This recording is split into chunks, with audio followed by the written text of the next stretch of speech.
Hello, I'm Stephen Lance, Executive Director of Clemson University's Youth Learning Institute.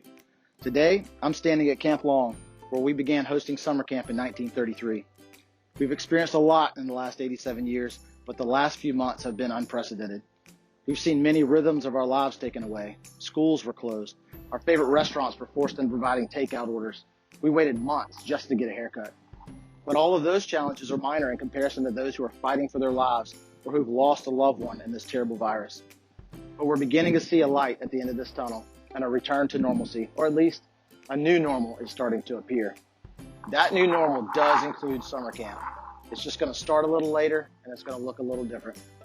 As we plan for this new normal, I want to take a few moments to explain the four-step process that we designed under the guidance of the CDC and the American Camp Association that we will be using to combat COVID-19 at our camps. First, screening. All families will be asked to complete a pre-camp health assessment the week before your child attends camp. We'll be limiting access to our camps, so when you arrive at camper drop-off, we ask that families stay with their vehicle and campers will be checked in curbside. We'll also be taking the temperature of all campers and the person who brings them to camp prior to the campers exiting their vehicles at registration. We'll also be applying additional screening measures for all of our staff and anyone who comes to camp throughout the week. Sanitizing. One of our top priorities has always been to provide a clean space for our campers to eat, sleep, and play. This summer, we recognize that having a clean camp is even more important. We're hiring additional staff at all of our camps to serve in cleaning roles. We'll be cleaning and disinfecting cabins, dining areas, and other spaces on a regular basis with CDC-approved cleaning agents. We'll also be slowing down our daily schedule to allow campers time to wash their hands between every activity, and our counselors a chance to clean and disinfect that program area. We want to adopt this pattern of cleaning after every activity, so we ask for your help in preparing your child for this expectation. Symptom awareness. All staff will be trained to identify symptoms of COVID-19. In the unfortunate situation that we have a child or staff member show symptoms, we do have a treatment plan in place that ensures that they receive medical attention while at the same time isolating them from other campers. Last, social distancing. This one has been a hard one for us. As you know, it's very difficult to stop kids from playing closely with each other, especially at camp. But to ensure more separation this summer, we've reduced the capacities of our camp by about 50%.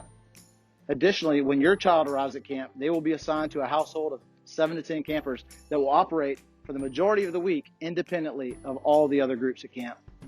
Occasionally, multiple households will come together in common spaces for things such as meals, evening activities, and in those situations, we'll have 2 to 3 households operate as a neighborhood. This allows these households to participate in the same activity while still keeping an appropriate physical distance from other households. Both households and neighborhoods will remain constant for the week that your child is at camp, which will significantly limit each camper's exposure to other campers and staff. I started with YLI as a camp counselor 29 years ago, and I consider myself a professional camper at this point. I'm not alone. In fact, if you look at all of our camp leadership team, we have over 150 years of experience at camp. Even with all this experience, this virus has been an entirely new challenge. We have faced challenges before. Just in my time in camping, we have made sweeping security changes to make sure that our kids are safe from anyone that would want to harm them while at camp. In 2008, we made financial changes to survive the Great Recession.